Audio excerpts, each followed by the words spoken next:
And it's extremely helpful, especially if you want to be able to draw figures from below and above. It really will help you to start seeing where you are in your drawing. It is a very simple exercise, but I feel like this is an exercise that is super helpful to activate the understanding of form in space. And especially, it's less about having a good result of this exercise. It's more about activating the area in your brain that helps you seeing things. I let this do my students, and I call this the stacking exercise. So imagine you have 3 objects and you all stack them on top of each other, right? Like this, right? All these 3 objects here, they stacked and put on each other. So what happens if me as a viewer, as an observer, move above? What happens when I move myself below? I see certain areas of these objects more or less. This is kind of like the first step in order to rotate any type of geometry inside of your head. And it's extremely helpful, especially if you want to be able to draw figures from below and above. And majority of what I've seen, and also things I've done myself, obviously, is drawing the character or the face or the person right frontal, where we think about the concept of the figure, and the figure is kind of like right in front of me. Right? There's the figure. And this is how I see a lot of people draw the figure, like this. And that's okay, right? It's nothing bad about this. But the interesting question is, how do we get here? To just make it more clear, so basically right now, our eye is kind of like here, right? It's in the middle. And we have something that's called cone of vision. And purposely, I'm going to make a ellipse for this cone of vision. In 3D, we have a camera. And usually the camera, when I rotate this camera, it's kind of like a box in a way. So you can download Blender, for example, and you can take the camera there and play around with this. But it's kind of like the camera, and it has kind of like this picture plane in front, right? But what is important to understand that when we look at things and we look above or below, usually the end is not straight. It is actually curved because of our eye, because how our eye is made. This is where the fisheye lens come into play. And this is also the reason why we as humans and also as artists like to look at fisheye lens drawings. Follows more the natural way of seeing. And I hope that makes sense to a certain degree for you. So how do we get from here to here? We want to draw a figure from above, the eye goes upwards, right? So eventually we want to have the eye here. And that the eye looks basically downwards. Okay, that's the first step. That also means that now I will apparently see the figure more from above, and certain parts of the figure I will see more. So for example, the top part, so the shoulder part, the head part, everything here will be bigger, and everything downwards will be shorter. Why? Because we have something that's called convergence.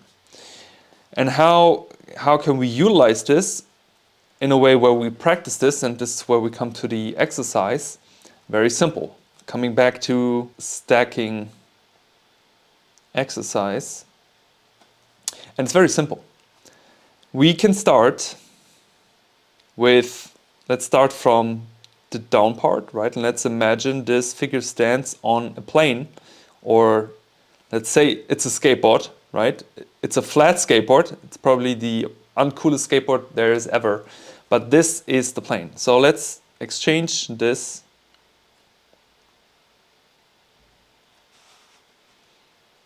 with a box.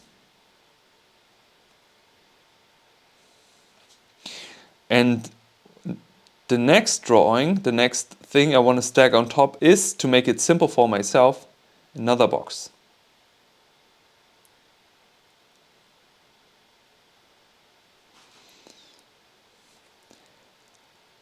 And guess what? The next is also another box.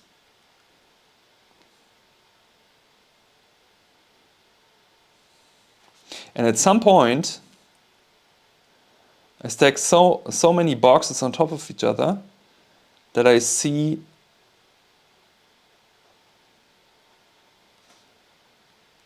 the lower part of a box that is above me. Okay, so just to make that clear, this is basically a cast shadow.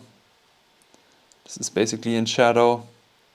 And this is in shadow, right? So we basically stacked, again, we stacked 3 things on top of each other, or 4 things. Now, how can you practice this? Very simple. The exercise I give my students is, I want them to do 3 rounds. So round 1 is this, where they start doing this with a box. Round 2 is doing this with a cylinder. Why? Because ellipses are so crucial, especially when we draw human anatomy. This is some of the most common problems in drawing are ellipses. And when we look back at the figure that we just drew, we have ellipses everywhere. These ellipses are helping us to communicate where are the forms operating, where are the forms going. So same game. Now, the important part about drawing cylinders is the minor and major axis. So if it's hard for you in the beginning, you can draw kind of like a straight line. And you draw the left curve and the right curve line. And then all you do is you practice your cylinders and your ellipses. So basically you can start with drawing through also. Drawing through something we learned in product design. It's kind of like drawing through here. Let's go make this black again.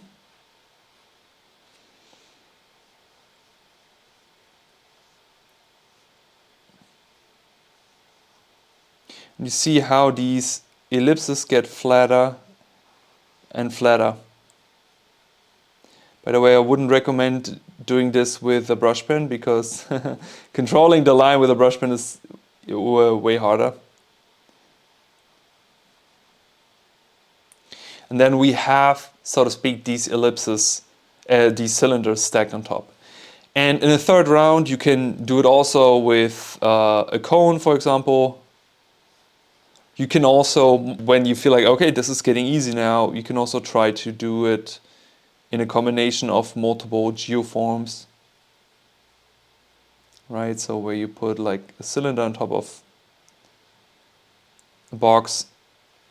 This is kind of like very simplistic, but doing this as a warm-up, and this is really a warm-up exercise,